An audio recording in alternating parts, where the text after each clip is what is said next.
இந்த வீடியோவில் நம்ம பார்க்க போகிற topic how to prepare exam in short time in Tamil. இந்த வீடியோவில் நீங்கள் எப்படி குறைவான ஒரு நேரத்தில் படித்து எக்ஸாமில் அதிகமான மார்க்ஸை வாங்கணும்னு பார்க்க போகிறோம். அது மட்டும் இல்லாமல் எக்ஸாம் கிட்ட வரும்போது பயமும் சேர்ந்து வரும். ஒருவேளை நம்ம ஃபெயில் ஆயிருமோ இல்லை மார்க்ஸ் கம்மியாக வந்துருமோ, ஐயோ எந்த கொஷின் வரும்னே தெரியலையே, இந்த மாதிரி வர பயத்தை எப்படி சமாளிக்கிறது, நல்லா படித்து அந்த எக்ஸாமில் எப்படி அதிகமான மார்க்ஸ் வாங்குறது, ஏற்கனவே படித்த கொஷின்ஸை எப்படி மறுபடியும் படிக்கிறது, இது வரைக்கும் படிக்காத கஷ்டமான கொஷின்ஸ்லாம் எப்படி படிக்கிறது, இது எல்லாத்தையும் இந்த வீடியோவில் பார்க்க போகிறோம். ஸோ ஸ்கிப் பண்ணாமல் பாருங்கள். நீங்கள் எக்ஸாமில் குறைவான நேரத்தில் படித்து நல்ல மார்க்ஸ் வாங்குறதுக்கு 9 பாயிண்ட்ஸ் சொல்லியிருக்கேன். இந்த 9 பாயிண்ட்ஸில் 3வது பாயிண்ட்ஸும் 8வது பாயிண்ட்ஸும் ரொம்பவே முக்கியமானது, எல்லாத்துக்கும் ரொம்ப யூஸ்ஃபுல்லானது கூட. அதுலேயும் பர்சனலாக 3வது பாயிண்ட்டை தான் நான் ரொம்ப அதிகமாக யூஸ் பண்ணியிருக்கேன், எனக்கு ஒர்க் அவுட்டும் ஆகிருக்குது. ஓகே, வாங்க பாயிண்ட்ஸ் என்னன்னு பார்க்கலாம். Point number 1, பதட்டப்படக்கூடாது. நீங்கள் பதட்டப்படுறீங்க அப்படின்னா நீங்கள் தவறு பண்ண போகிறீங்கன்னு அர்த்தம்.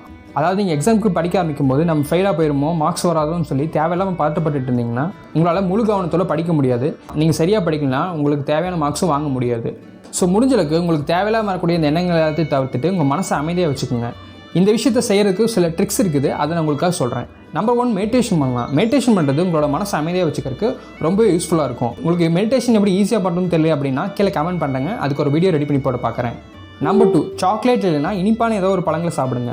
இந்த மாதிரியான ஸ்வீட்டான ஐட்டம்ஸ்லாம் சாப்பிட்றது உங்களோட டென்ஷனை குறைச்சி உங்களோட மனசை ரொம்ப சந்தோஷப்படுத்தும்.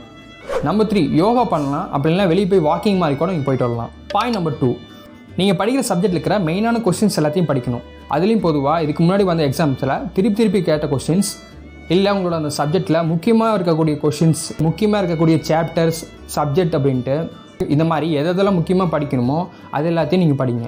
இந்த மாதிரி உங்களோட சப்ஜெக்டில் முக்கியமாக எதாவது படிக்கணும்னு இருக்கிறீங்களோ அதை ஃபஸ்ட்டு படிங்க. அதுக்கப்புறமேட்டு மற்ற சாப்டர்ஸ்லாம் படிக்க ஆரம்பிங்க.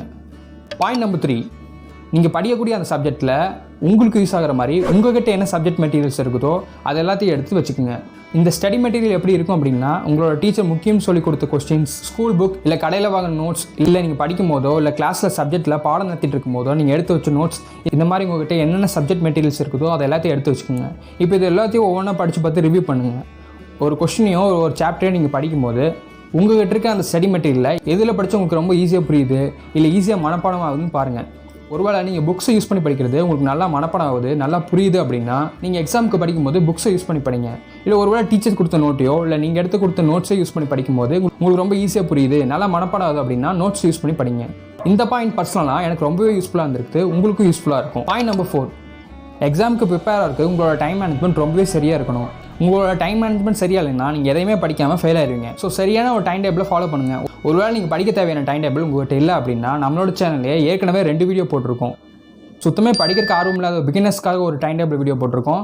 ஒரு நாள் ஃபுல்லாக உங்கள்கிட்ட இருக்க நேரத்தை பயன்படுத்தி எப்படி நல்லா படிக்கணும் அப்படிங்கிறதுக்காக advance level time table video ஒன்று போட்டிருக்கோம்.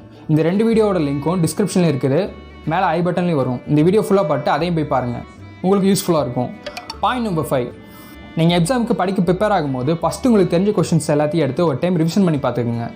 அதை நீங்கள் டீப்பாக படிக்கணும்னு அவசியம் இல்லை, அதில் என்ன எழுதிக்கு மட்டும் ஒரு டைம் ரிவைஸ் பண்ணி பார்த்துக்குங்க. அதுக்கப்புறமேட்டு நீங்கள் இன்னும் படிக்காத கொஸ்டின்ஸ், இல்லை உங்களுக்கு புரியாத கொஸ்டின்ஸ், இல்லை வேறு ஏதாவது இம்பார்ட்டன்ட் கொஸ்டின்ஸ் இந்த மாதிரி ஏதாவது இருக்கும்னா அதுக்கப்புறம் அதை படிங்க. நீங்கள் ஏற்கனவே அந்த கொஸ்டின் படிச்சிருக்கனால ஒரு டைம் ரிவிஷன் பண்ணுறது உங்களுக்கு அது போதுமானதாக இருக்கும். மிச்சம் இருக்க நேரத்தை நீங்கள் புது கொஸ்டின் படிக்கிறதுக்கு செலவு பண்ணிக்கோங்க.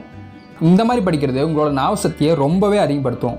எப்போவுமே படிக்கும்போது புக்ஸ்லேயோ நோட்ஸ்லேயோ என்ன கொடுத்துருக்காங்கன்னு சொல்லி சும்மா மனப்பாடம் பண்ணாமல் அதில் என்ன சொல்லியிருக்காங்க அப்படிங்கிறத புரிஞ்சுக்கிட்டு படிங்க. ஒருவேளை நீங்கள் புரிஞ்சு படிச்சிங்கன்னா அந்த கொஸ்டின் எக்ஸாமில் வரலைனாலும் அது சம்மந்தமாக ஏதாவது கொஸ்டின் கேட்டாலும் உங்களால் ஆன்சர் பண்ண முடியும்.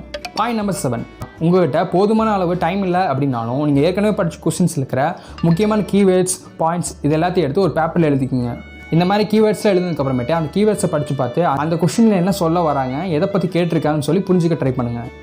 பாயிண்ட் நம்பர் 8, இப்போ நீங்கள் ஒரு சப்ஜெக்டை 1லேருந்து 2 மணி நேரம் படிக்கிறீங்க அப்படின்னா கொஞ்ச நேரம் கழிச்சு நீங்கள் படித்த அந்த சப்ஜெக்டில் என்ன சொல்லியிருக்காங்க அப்படிங்கிறத 1லேருந்து 4 லைனுக்குள்ளே எழுத பாருங்கள்.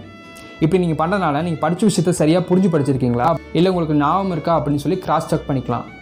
பாயிண்ட் நம்பர் 9, எப்போயுமே படிக்கும்போது ஈஸியான கொஸ்டின்ஸை ஃபஸ்ட்டு படிங்க, அதுக்கப்புறமேட்டு கஷ்டமாக இருக்கிற கொஸ்டின்ஸை படிங்க. ஏன் அப்படி சொல்கிறேன்னா, நீங்கள் எப்போவுமே படிக்க ஆரம்பிக்கும் போது உங்கள் உடம்புல ஃபுல்லான எனர்ஜி இருக்கும், உங்கள் மைண்ட் ஃப்ரெஷ்ஷாக இருக்கும்.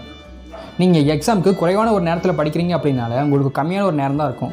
ஸோ அந்த கம்மியான நேரத்தில் ஈஸியாக இருக்கிற அந்த கொஸ்டின்லாம் ஃபஸ்ட்டு படிச்சிட்டிங்கன்னா மிச்சம் இருக்க நேரம் ஃபுல்லாக அந்த கஷ்டமாக இருக்கிற கொஸ்டின் உங்களால் படிக்க முடியும். இந்த 9 பாயிண்ட்ஸில் உங்களுக்கு எந்த பாயிண்ட்ஸ் ரொம்ப பிடிச்சிருக்குது, இல்லை எந்த பாயிண்ட்ஸ் உங்களுக்கு யூஸ்ஃபுல்லாக இருக்குன்னு சொல்லி கீழே கமெண்ட் பண்ணுங்கள். ஒரு நிமிஷம் இங்கே போயிடாதீங்க. இந்த வீடியோவை நீங்கள் லைக் பண்ணிவிட்டு உங்களோட சோஷியல் மீடியா அக்கௌண்ட்டில் இதை ஷேர் பண்ணிங்கன்னா நான் ரொம்பவே சந்தோஷப்படுவேன். ஸோ ப்ளீஸ் எனக்காக இந்த வீடியோ லைக் பண்ணிட்டு ஷேர் பண்ணுங்கள். நீங்கள் என்னோட வீடியோ லைக் பண்ணி ஷேர் பண்ணிங்கன்னா தான் உங்களை மாதிரி பல பேர் என்னோட வீடியோஸை பார்ப்பாங்க, நிறைய வியூஸ் வந்தால் தான் இதே மாதிரி பல வீடியோஸை போகிறதுக்கு எனக்கு மோட்டிவேஷனாக இருக்கும். ஸோ ப்ளீஸ் எனக்காக லைக் அண்ட் ஷேர் பண்ணுங்கள். நீங்கள் இன்னொன்று இந்த சேனல் சப்ஸ்கிரைப் பண்ணலாம், சப்ஸ்கிரைப் பண்ணிக்கோங்க. என்னோட மற்ற சோஷியல் மீடியா லிங்க்ஸ் கீழே டிஸ்கிரிப்ஷன் இருக்குது, போய் அதில் ஃபாலோ பண்ணிக்கோங்க. இதே மாதிரி உங்களுக்கு ஏதாவது வீடியோஸ் சொன்னால் கீழே கமெண்ட் பண்ணுங்கள். முடிஞ்ச அளவுக்கு சீக்கிரமாக போட பார்க்குறேன். வீடியோ பார்த்ததுக்கு நன்றி. பாய்.